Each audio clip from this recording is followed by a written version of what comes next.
Welcome back, children. After that introduction, we will now move to the text.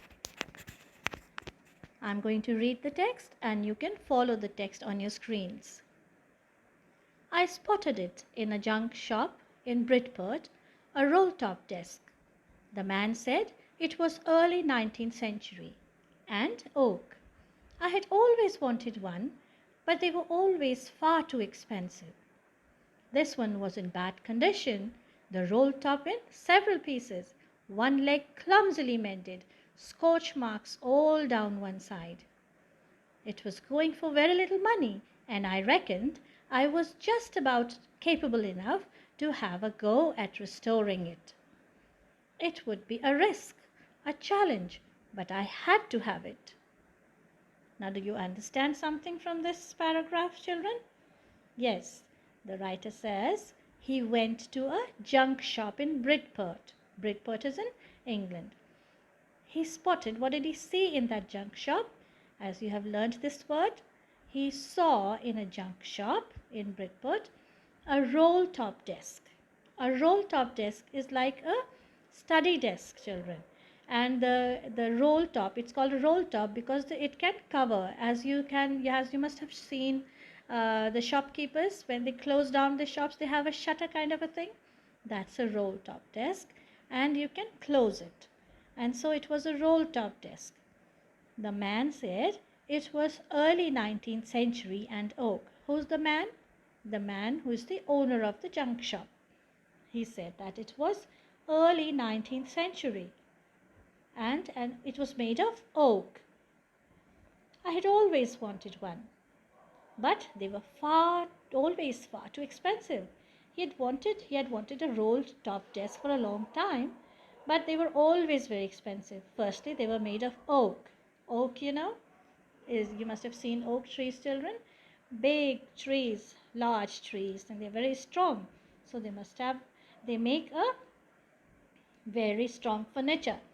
And of course, it was early 19th century, and because it was a roll top, it requires a lot of skill to make that kind of a desk. That's why such desks are very expensive. And so the writer says he had always wanted one, but they were too expensive for him to buy. This one was in bad condition, the roll top in several pieces. The roll top, the cover, the shutter, it was in many pieces. It had broken into many pieces. And of course, what was the condition of the desk? One leg clumsily mended. Clumsily, something that was done very unskillfully. The man who must have mended that desk did not do it very nicely. So he was not very skillful. So it was very clumsily mended. Scorch marks all down one side. Scorch marks are burnt marks all down on one side of the desk from top to bottom. It had scorch marks. It was going for very little money, means it was very cheap. Of course it was, because it was in such a poor condition. And I reckoned I was just about capable enough. He thought, when he calculated, he thought it's not too expensive and I can mend this desk, bring it to good shape. He says he could have a go at restoring it to bring it back to good shape. It would be a risk, a challenge, but I had to have it. It would be a risk. He would be spending money on buying it. That's why it was a risk. And of course, he would maybe require more things to make it look better. And so it was a challenge for him. But he says he had to have it. He really wanted it. He had wanted it for a long time. So he really wanted it. Now he says, I paid the man and brought it back to my workroom at the back of the garage.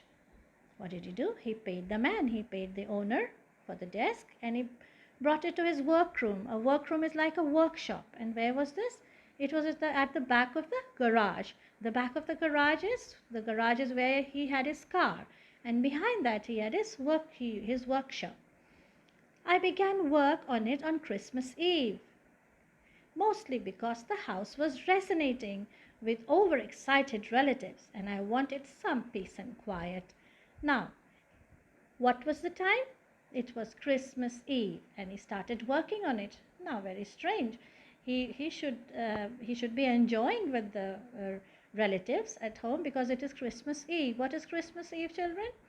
It's the 24th of December, the night before Christmas. On 25th of December is Christmas Day, and so it was Christmas Eve, that is the 24th night. And why did he start working on it? Because he wanted some peace and quiet, because the house was resonating. It was full of sounds, full of noises of people. People were, maybe, of course, it's a happy time of the year. And so the house was resonating. There was ringing with sounds of laughter, maybe. And he wanted to have a quiet time with himself. So he started working on the desk. I removed the roll top completely and pulled out the drawers. Each one confirmed that this would be a bigger job than I had first thought. The veneer had lifted almost everywhere. It looks like water damage to me. Both fire and water had clearly taken their toll on this desk. Now what did he do? How did he start working? What did he do? He first removed the roll top completely. The shutter kind of a thing on the desk, he removed it completely, and he pulled out the drawers. The drawers, when you pull out the drawers, you can put your things in a desk. So he pulled out all the drawers, and each one, when he looked at each of the drawer, it was confirmed that it was a bigger job than he had first thought. He thought he was easily going to mend that desk, but it was going to be a longer job for him, some more hard work for him now. And so each drawer he could see that it was in a very poor shape. The veneer had lifted almost everywhere. The veneer, as you've learned, students, veneer. What's a veneer? A veneer is a covering on the rough wood. When you want to make the surface look smooth and shiny, people cover with a thin covering. So that's a veneer. So when he looked at the veneer, he saw that the veneer had lifted.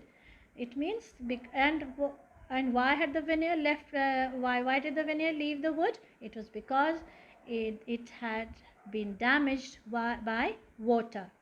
You remember earlier it was fire, and now it had water. There was water damage too. Both fire and water had clearly taken their toll on this desk. Fire and water both had damaged the desk. Taken their toll means had very bad effect on the desk. So you can understand the desk was in a very poor condition. The last drawer was stuck fast. I tried all I could to ease it out gently. In the end, I used brute force. He said the drawer was stuck very fast. He could not pull it, and it was stuck very fast, very hard.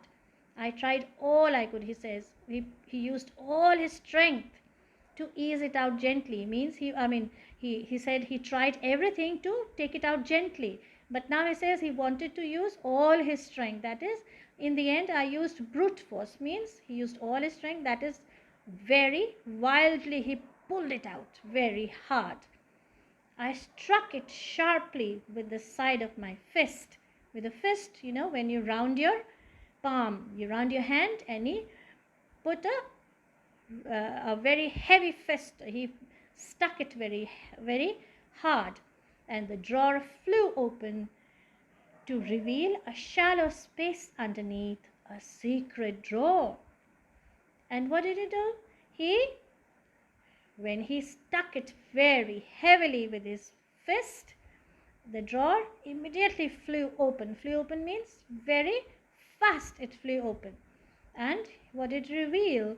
There was a shallow means not a very deep, but a little shallow space under the drawer. There was something. There was a secret compartment. It was a secret drawer, another secret drawer in it.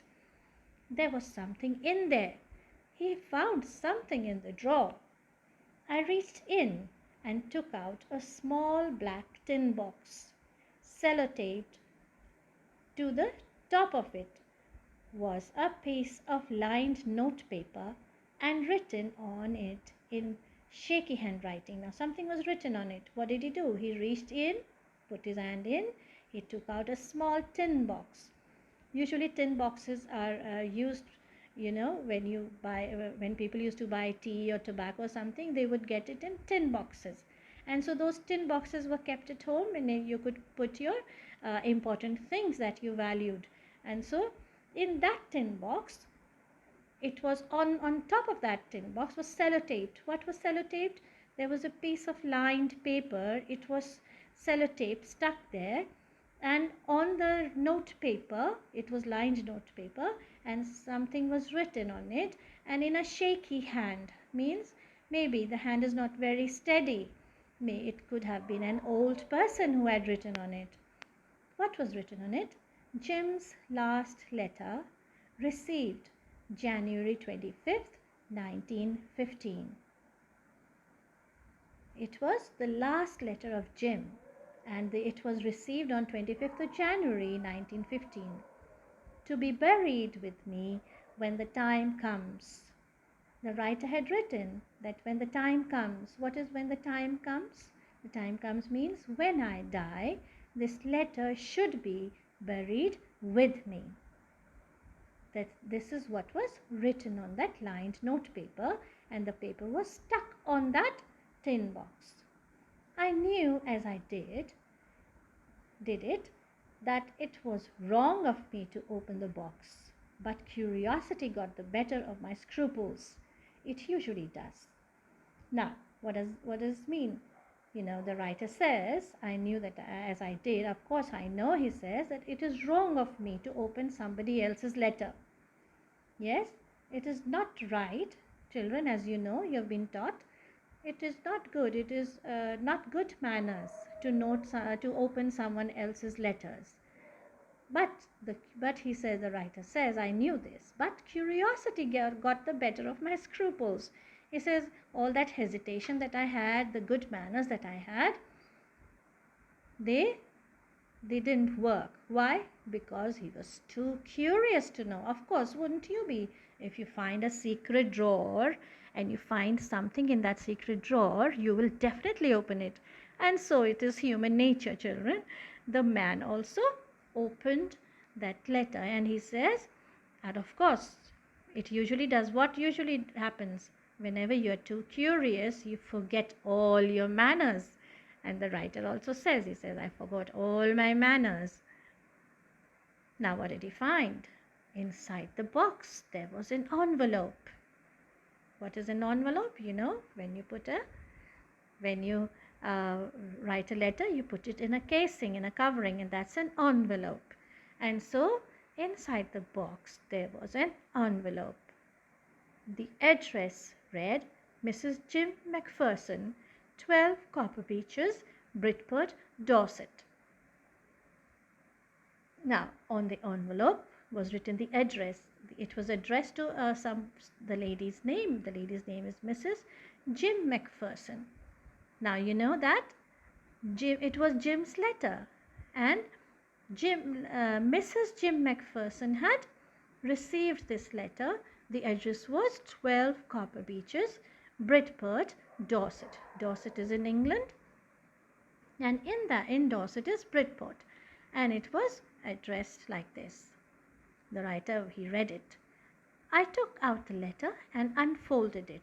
It was written in pencil and dated at the top December 26, 1914.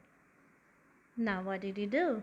He opened the letter, and what did he see? It was written in pencil. When he opened it, unfolded means when he opened the letter, he saw that it was written in pencil, not in ink, but in pencil. And it was dated December 26th, 1914. That is the end of our video, children. Let us go on to the next video for further story.